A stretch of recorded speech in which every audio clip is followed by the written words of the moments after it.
The year was 2007.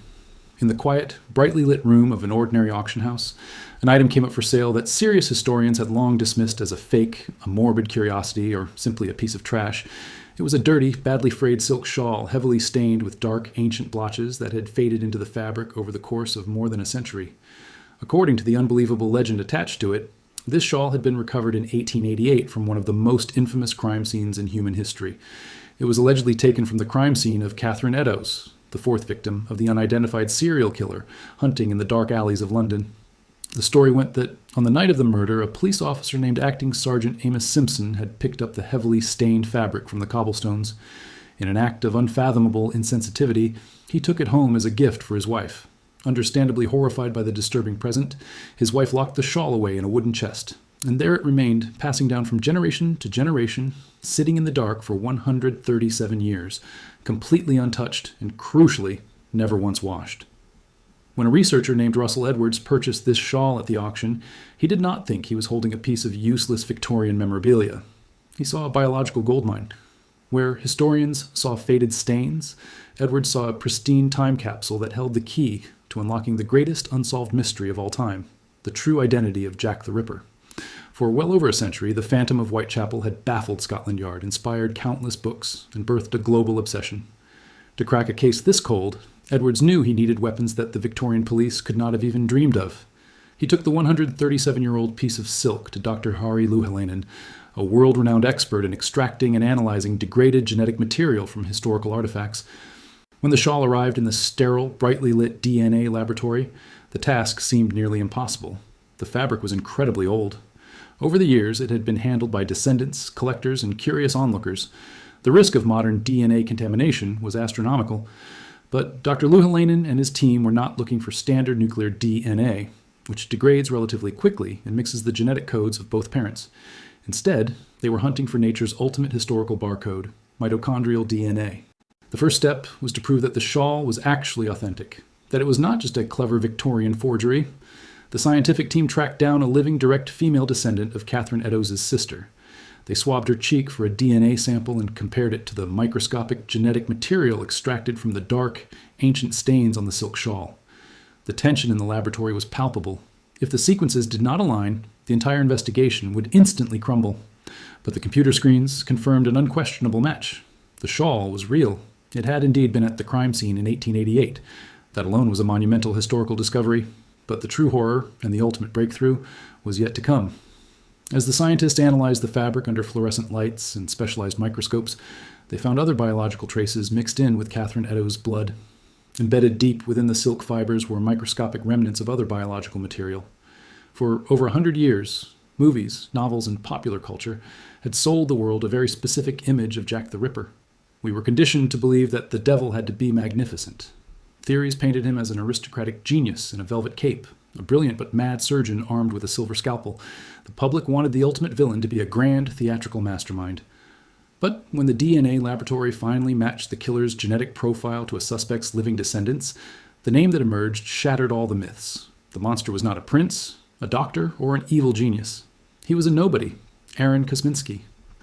Kosminski was a 23-year-old Polish immigrant who lived in the absolute worst, most disease-ridden slums of London's Whitechapel district.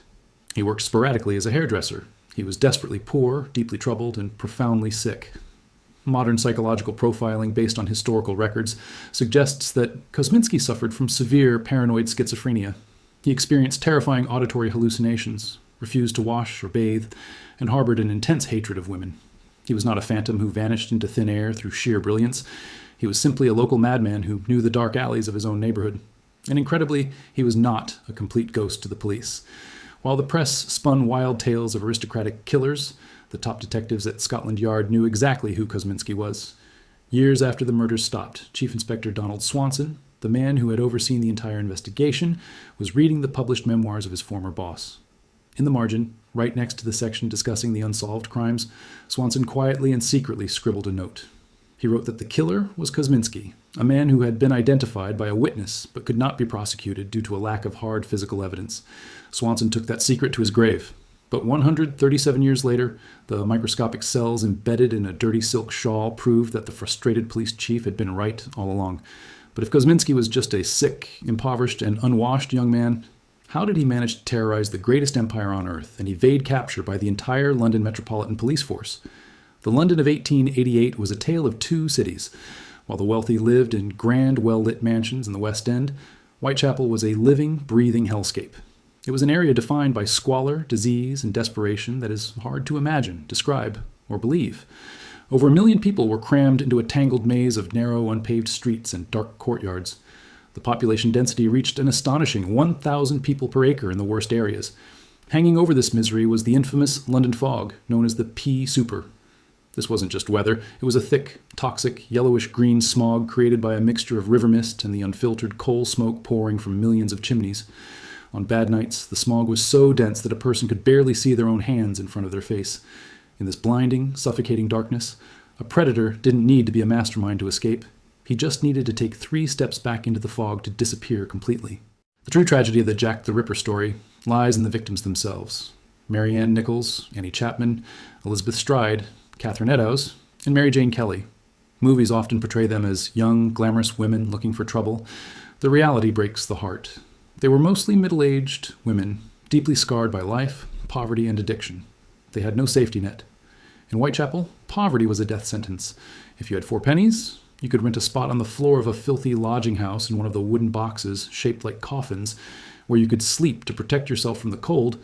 This was called a 4-penny coffin. If you only had 1 penny, you paid to lean against a rope strung across a crowded room, sleeping on your feet until the landlord untied the rope in the morning.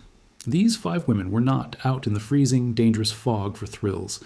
They were risking their lives in the darkest corners of the city just to earn a few pennies so they wouldn't have to freeze to death on the cobblestones. Furthermore, the police were entirely unequipped to handle a modern serial killer. In 1888, the concept of securing a crime scene did not exist. There was no fingerprinting, no blood typing, and no forensic photography. When a body was discovered, crowds of morbid onlookers and eager journalists would rush into the alleyways within minutes, trampling the ground, kicking crucial evidence, and ruining the scene. The police also made catastrophic blunders driven by fear and politics. Near the spot where Catherine Eddowes was murdered, officers found a piece of her ruined apron. Directly above it, written on a dark brick wall in white chalk, was a chilling, ungrammatical message. "They are the men that will not be blamed for nothing." Was Kosminski leaving a message or trying to frame others? We will never know. Fearing that the message would spark riots in the volatile East End, Police Commissioner Sir Charles Warren ordered it to be washed away immediately. Before it could be photographed or analyzed, the police literally erased one of the only pieces of physical evidence the killer ever left behind. The legend of Jack the Ripper was ultimately built not on facts, but on media manipulation. A local news agency received a letter written in red ink, taunting the police and boasting of the murders. It ended with the signature Jack the Ripper, birthing a name that would echo through history. Most modern historians agree that this famous Dear Boss letter was a complete fake, likely written by a greedy journalist trying to boost newspaper sales. But it worked. It created a global media frenzy, sending the police on an endless wild goose chase, sorting through thousands of fake letters. The real killer, meanwhile, walked right past them in the fog. But time is the ultimate enemy of all secrets. For over a century, the world chased the ghost of a brilliant aristocratic devil in a top hat. We wanted the embodiment of evil to be grand and theatrical. But the 137-year-old bloodstains on a forgotten piece of silk proved that the truth is far more sobering. The greatest monster of the Victorian age was just a sick, violent, and invisible man, hiding in plain sight, exploiting the misery of a broken city. Thank you for watching. If you enjoyed this journey into one of history's deadliest secrets, don't forget to like and subscribe for more stories where science meets history. Until next time, keep exploring.